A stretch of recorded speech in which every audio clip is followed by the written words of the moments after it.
Vėžiams taro prognozė vasario mėnesiui. Pagrindinės mėnesio energijos kokios bus, į ką labiausiai būsime susikoncentravę. Tai tiems, kas nedirba ir ieško darbo, koks mėnuo bus, kokia tikimybė rasti darbą. Tiems, kas dirba samdomą darbą, kaip seksis. Tiems, kas dirba savo. Asmeniniai santykiai vienišiems, kokia tikimybė susipažinti. Tiems, kas porose, kaip seksis, kokie bus santykiai visą mėnesį. Tiems, kas meilės trikampiuose. Taip, ir patarimo pasižiūrim. Ir ko reikėtų pasisaugoti.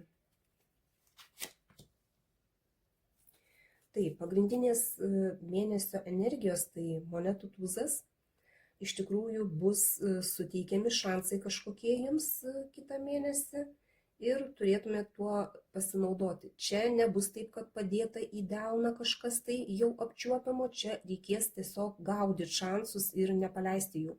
Nes jeigu paleisite, tai tiesiog praleistos progos. Tiems, kas ieškote darbo, kol kas jūs gailitės dėl prarastų galimybių ir nelabai bus taip, kad rastumėt kažką tai, bet tiesiog reikėtų atsisukti į naujus šansus suteikiamus, galbūt kažkokią tai kryptį naują paimti, arba bandyti kažkokius darbus, kuriuose jūs nedirbot, nelabai žinot, kaip ten bus, bet tiesiog naujus pasiūlymus apsvarstyti ir pagalvoti apie tai, kas būtų, jeigu pradėtumėt kažką tai naujo, kažkokią galbūt naują kryptį. Nes jūs dabar susikoncentravę į tai, ką praradote ir tiesiog nenorite matyti naujų galimybių, o galimybės bus, šansai kažkokie tai bus suteikiami. Tiesiog turėkit minty, nepraleiskit tiesiog duodamų jums galimybių. Tiems, kas dirbate samdomą darbą, tai čia būsite pilni energijos, dirbsite savo darbą su entuziazmu, galbūt netgi vesit paskui save žmonės kitus ir savo entuziazmu uždegsit, užkursit, galbūt net vadovausit kažkaip tai, vadovaujantį kažkokį tai vaidmenį priimsite, nes čia labai daug energijos bus. Galbūt kai kurie susidursite su moterim ugnies stichijos, tai gali būti avinas, liūtas, šaulys, kuri irgi gali jums kažkaip tai labai įtakoti ateinantį mėnesį. Galbūt vadovė, galbūt kolegė, galbūt kažkokia tai klientė, bet turėkit minty, kad ji gali jūsų gyvenime kažkokį tai vaidmenį atlikti. Tiems, kas dirba savo, tai čia kažkaip tai kitą mėnesį pas jūs bus pilna baimių, kažkas tai jums neduos ramybės, kažkokia tai, prisigalvosit visko. Ir čia iš tikrųjų reikėtų turėti minty, kad jūsų baimės yra didesnės negu iš tikrųjų yra. Jūs čia daugiau prisigalvojat, negu yra realybėje ir tiesiog galbūt reikėtų pasinaudoti kažkokiais tai šansais suteikiamais ir palikti tas baimės kažkur tai kitam kartui. Ta prasme, išeiti iš tų baimių. Tiems, kas ieškote pažinčių, tai čia jūs iš tikrųjų labiau susikoncentravę būsit į savo veiklą kažkokią, tai į savo darbus, ir būsit labai užkrauti, jums tos pažintys kaip ir labai, jūs neturėsit laiko joms. Ta prasme, nes kiti reikalai bus, bet šansai vis dėlto yra suteikiami. Todėl, jeigu rasite kažkokį tai dalelytę laiko kažkokio tai būtent savo, būtent tom pažintim, tai išnaudokit šansus suteikiamus. Tiems, kas porose, tai velnio arkanas krenta. Tai čia turėkit minty, kad gali būti visokių manipulacijų jūsų santykiuose, gali būti ir pagundų visokiausių, ir kažkokių tai priklausomybių, gali būti net priklausomi nuo savo partnerio, iš tikrųjų kai kurie, nes vis dėlto tai yra bendras kortų skaitimas, vieniems vienaip, kitiems kitaip gali, bet jeigu jau velnio arkanas krenta, tai čia turėkit minty, kad gali jumis manipuliuoti ir jūs galite manipuliuoti. Tai geriau jau jūs manipuliuokit, bent jau jums tai yra, tai naudingiau yra.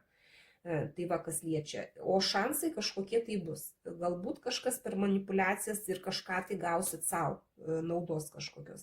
Tiems, kas trikampiuose, tai čia bus kažkoks aiškumas ateis, galbūt nušvitimas kažkoks, nors šiaip čia toks kaip ir džiaugsmo arkanas, bet tuo pačiu čia gali būti kaip ir nušvito, išaiškėjo kažkokia tai informacija, galbūt kažkas tai nušvitimas kažkoks ateina, galbūt jūs išsiaiškinsit būtent tai, kad jums gal nereikia to trikampio. Arba išeisit iš to trikampio, ne? Nes šansai kažkokie yra priimti kažkokį tai sprendimą. Jeigu tas trikampis senas, tai galbūt kaip tik tai ir yra tas šansas išeiti iš to trikampio. Jeigu čia tik šviežiai tas trikampis atsirado, tai irgi pagalvokit, ko jums reikia. Ar jums reikia to trikampio, ar jums geriau vis dėlto būti poroje. Žiūrim patarimą. Tai čia yra lazdų šešetukas, čia nugalėtojo arkanas. Tai turėtumėt visur, kur tik tai įmanoma, reikštis ir būti pakilime, šansus naudoti savo. Jeigu ieškote darbo, ne, čia kaip ir sakiau, paliekat praeitį praeityje, bandykit kažkokius tai naujus pasiūlymus, naujas galimybės, šansai duodami ir jūs galite laimėti, turite galimybę laimėti kažką tai savo, kažkokią tai naudą iš to išlošti. Tiems, kas dirba samdomą darbą, tai irgi rodykit energiją, ne, kaip ir sakiau, energijos turėsit, visur jūs laimėsit, jūs turit galimybę laimėti, ne, ir čia jumis pastebės, jumis matys kolegos, įvertins jūsų darbus ir vadovybė įvertins jūsų darbus, tiesiog jūs busit pakilime, naudokitės tuo, nes ne visada būna tokios galimybės, tuo labiau, kad šansai suteikiami. Tiems, kas savo verslą turi, irgi jūs galit kažkokioj tai vietoj laimėti, galbūt kažkokius tai naujus šansus priimti, kažkas tai galbūt pasiūlymai kažkokie tai bus, galbūt jūs bijot priimti kažką tai naujo. Nebijokit, pasiaiškinkit ir tiesiog iš to išlošite. Tiems, kas ieškote antros pusės, tai irgi nebijokit reikštis. Čia jūs užsivertę savo darbais, ne, bet galbūt jeigu kažkaip tai savo darbus atidėtumėt truputį į šoną ir pabandytumėt susipažinti, tai turėtumėt pergalę. Asmeninėse santykiuose irgi, galbūt jūs čia manipuliuojat, galbūt jūs čia kažką tai gundot, tarkim, ne, savo antrą pusę. Galbūt čia pas jūs yra visai nauja pažintis ir dar viskas yra su tais drugeliais pilve ir čia kaip tik tai reikia to tokio jausmo, kad jūs nugalėtojas, kad jūs užkariavot širdį galbūt antros puselės savo, ne, čia kažkas tai tokio gali būti. Net jeigu manipulacijos kažkokios yra, tarkim, kažkokios tai šeimoje būna manipulacijos, pavyzdžiui, norit kažkokį tai daiktą įsigyti, bet vyras, pavyzdžiui, nesutinka, tai moteris, jūs būkit gudresnės, pamanipuliuokit ir gausit. Na, čia tiesiog kaip pavyzdys yra. Tiems, kas trikampiuose, tai irgi aiškumą kažkokį turit, šansai visą mėnesį bus kažkokie tai suteikiami, nepraraskit tų šansų ir irgi busit kažkaip tai nugalėtojai. Eikit, darykit, kad jūs matytų, kad jūs pasireiškit patys. Čia jums taip reikia. Ko pasisaugoti? Krenta taurių trejetukas, tai vis dėlto reikėtų pasisaugoti trikampių. Jeigu čia dar tik tai šviežias tas trikampis, ne, kaip pavyzdys, ateina jums aiškumas, jūs žiūrėkit, ar jums tikrai reikalingas tas trikampis, ar tikrai jums reikia išardyti savo santykius, ne, jeigu jūs įsileidot tą trečią žmogų į savo porą. Jeigu jūsų partneris tą trečią žmogų įsileido, tai jūs galvokit, ar jums tikrai reikia išlaikyti tą sąjungą su tuo partneriu, dėl to, kad atsirado trečias žmogus. Čia irgi reikėtų tų trikampių pasisaugoti. Taip pat reikėtų pasisaugoti baliukų, kažkokių švenčių, šventimų, kur yra daug alkoholio, kur yra daug kažkokio laisvo elgesio. Tiesiog netgi ir kolektyvas, pavyzdžiui, darbo baliukai kažkokie gali būti. Jums nereikia jų dėl to, kad galbūt vartosit per daug alkoholio ir išsikalbėsit to, ko nereikia, kaip pavyzdys.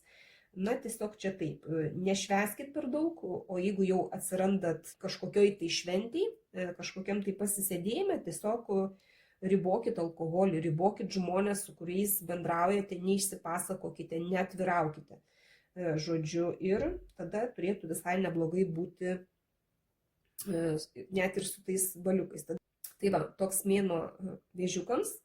Tikiuosi aiškumo kažkiek tai įnešiau, dėkoju už jūsų laiką, širdutes ir iki sekančio karto.